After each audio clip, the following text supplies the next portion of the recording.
Don't think I remember. Hey, ladies and gentlemen. So let's continue with chapter 5 right now. So far in the story, we have Ramon, our main character, and he tells us from the beginning, I'm going to tell you a story of when me and the Sevillano and the Manta Diablo, we all had a fight to the death. It's a pretty good beginning. Then Ramon turned 16 and he works in his father's pearl shop where they buy and sell pearls. And then Ramon says, Dad, can I come out with you? I want to learn how to dive for pearls. And his father says, You can come on the boat, but don't want you diving in the water. And while he's on the boat, the Sevillano teases him and makes fun of him. Then the next chapter, chapter 4, which we just read, his father is gone. And so Ramon talks to another man, Luson, and says, Hey, Luson, do you want to teach me how to dive? Luson goes, Okay, I guess. So let's continue here with the Black Pearl, chapter 5. The lagoon where the old man lived was about 7 leagues from La Paz, and we should have reached it by midnight. But the currents and the wind were against us, so it was near dawn before we sighted the 2 headlands that marked the lagoon's hidden entrance. You could pass this entrance many times and think that it was only an opening in the rocks that led nowhere. As soon as you passed the rocks, however, you came to a narrow channel that wound like a snake between the 2 headlands for a half-mile or farther. The sun was just rising when the channel opened out, and suddenly we were in a quiet, oval-shaped lagoon. On both sides of the lagoon, steep hills came down to the water, and at the far end lay a shallow beach of black sand. Beyond were 2 scraggly trees, and beneath them a cluster of huts where breakfast fires were burning. It was a peaceful scene that lay before me, much like many other lagoons that dot our coast. But there was something about the place that made me feel uneasy. At first I thought it must be the barren hills that closed in upon the lagoon, and the coppery haze that lay over it, and the beach of black sand and the quiet. I was soon to hear that it was something else, something far different from what I thought. The old man paddled slowly across the lagoon, carefully raising and lowering the paddle, as if he did not want to disturb the water. And though he had talked most of the time before we reached the lagoon, he now fell silent. A gray shark circled the canoe and disappeared. He pointed to it, but said nothing. Nor did he speak again until we beached the canoe and were walking up the path to the huts. Then he said, It is well to hold the tongue and not talk needlessly when you are on the lagoon. Remember this when we go out to dive, for there is one who listens and is quickly angered. Indians are superstitious, and the moon and the sun and some animals and birds, especially the coyote and the owl. Excuse me. For this reason, I was not surprised that he wished to harm me. Who is it that listens and grows angry? I asked him. Twice he glanced over his shoulder before he answered. The Monte Diablo, he said. El Diablo? I asked, holding back a smile. He lives here in your lagoon? In a cave, he answered. A big one, which you can see just as you leave the channel. The channel is very narrow, I said, barely wide enough for a canoe. How does a giant like El Diablo swim through it? But perhaps he does not need to. Perhaps he stays here in your lagoon. No, the old man said. He travels widely and is gone for many weeks at a time. Then he must swim through your channel, somehow. Oh, no, that would be impossible, even for him. There is another opening, a secret one, near the place where you enter the channel, where he swims out to the sea. It is this one he uses. We were nearing the huts clustered beneath the 2 scraggly trees. A band of children came running out to meet us, and the old man said nothing more about El Diablo until we had eaten breakfast, slept the morning away, eaten again, and gone back to the lagoon.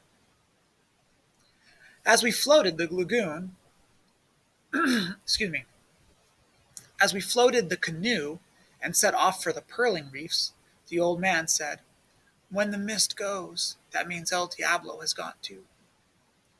It was true that the red mist was gone, and the water now shone green and clear. I still smiled to myself at the old man's belief in El Diablo, yet I felt a little excitement that I had felt long ago when my mother threatened me with the monster. "Now he is gone," I said. "We can talk." "A little, and with much care," Lusson replied, "for he has many friends in the lagoon." "Friends?" "Yes, the shark you saw this morning, and many small fish. They are all friends, and they listen, and when he comes back they tell him everything. Everything." "When he leaves the lagoon, where does he go?" "That I do not know. Some say that he takes the shape of an octopus and seeks out those pearlers who have done him a wrong or spoken ill of him. It is also said that he takes the shape of a human and goes into La Paz and seeks his enemies there in the streets, and sometimes even the church." "Hmm. I should think that you would fear for your life and leave the lagoon." "No, I do not fear El Diablo, nor did my father before me, nor his father before him. For many years they had a pact with the Monte Diablo, and now I keep this pact.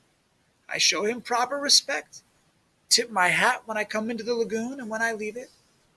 For this he allows me to dive for the black pearls which belong to him, and which we now go to search for." Silently the old man guided the canoe toward the south shore of the lagoon, and I asked no more questions, for I felt that he had said all he wished to say about the Monte Diablo. In 2 fathoms of water, over a reef of black rocks, he dropped anchor and told me to do the same. "Now I teach you to dive," he said. "First we start with the breathing." The old man lifted his shoulders and taken great gulps of air, gulp after gulp, until his chest seemed twice its size. Then he let out the air with a long whoosh. "This is called taking the wind," he said, "and because it is very important, you must try it." I obeyed his command, but filled my lungs in one breath. "More," the old man said. I took another gulp of air. "More," the old man said. I tried again, and then began to cough. "For the first time it is good," the old man said. "But you must practice this much so you stretch your lungs. Now we go down together." We both filled our lungs with air and slipped over the side of the canoe feet first, each of us holding a sink stone. The water was as warm as milk, but clear, so that I could see the wrinkled sand and the black rocks and fish swimming. When we reached the bottom, the old man put a foot in the loop of the rope that held his sink stone, and I did likewise with my stone. He placed his hand on my shoulder and took 2 steps to a crevice in a rock that was covered with trailing weeds. Then he took the knife from his belt and thrust it into the crevice. Instantly the crevice closed, not slowly, but with a snap. The old man wrenched the knife free and took his foot out of the loop, and motioned for me to do the same as we floated up to the canoe. The old man held out the knife. "Note the scratches which the burrow shell leaves," he said. "With a hand or a foot it is different. Once the burrow has you, he does not let go, and thus you drown. Take care, therefore, where you step and where you place the hand." We dived until night came, and the old man showed me how to walk carefully on the bottom, so as to not muddy the water, and how to use the knife to pry loose the oysters that grew in clumps, and how to get the shells open and how to search them for pearls. We gathered many baskets that afternoon but found nothing except a few baroques of little worth. And it was the same the next day and the next, and then on the fourth. Because the old man had cut his hand on a shell, I went out on the lagoon alone. It was on this day that I found the great pearl of heaven. That's an exciting ending of the chapter. All right, so Lusone lives in a lagoon, which this is what you would see as a lagoon. So you got the ocean out here, and then it kind of curves in a little bit. And so something like that is where Lusone lives. And so Lusone and Ramon are now searching the lagoon for pearls. Okay, Lusone says, hold your tongue. We could hold our tongue, but that's not what it means. It means, don't speak. Don't talk about that. So, if you say something mean, someone might say, hey, hold your tongue. Anyway. Superstitions. Black cats, umbrellas, lucky horseshoes, four-leaf clovers, breaking a mirror, walking under a ladder, Friday the 13th. These are all things that kind of like magic, that some people believe in them. Opening an umbrella inside. Sorry, that's what the umbrella is. Opening an umbrella inside. That these things will bring you bad luck. And so you have to be very careful. And so Lusone starts talking about this Monte Diablo and superstitions, like, oh, it's real. And Ramon's like, no, that's a superstition. That's not real. So they're talking about the channel. And here we have land, and here we have land. And so the channel is that opening of water, that little narrow bit, okay, where there's water in between two parts of land. And they're really pretty close. And so what they're saying is that that's where they have to take the canoe through the channel. But the channel's so tiny that a huge manta ray, Monte Diablo, couldn't swim through there. And Lusone says, no. The manta ray has a secret way out. He goes out a different way. The mist is that kind of fog cloud, that kind of can be, and yeah, that's mist. That's what they see on the ocean. Okay, the Lusone says that the Monte Diablo can change shape, that the manta ray can become an octopus, or the manta ray can become a man. Do you believe that? Do you think that really could happen? Can the Monte Diablo become an octopus or a man? Or is it just a superstition? I don't know. But Lusone says that the manta ray protects this lagoon, and so you can't talk bad about it, because if he hears, he'll get you. All right, they talk about the sink stone. The sink stone is what helps them stay on the ocean floor, because otherwise our bodies would kind of float up a little bit. So the sink stone helps lock them and anchor them down to the bottom.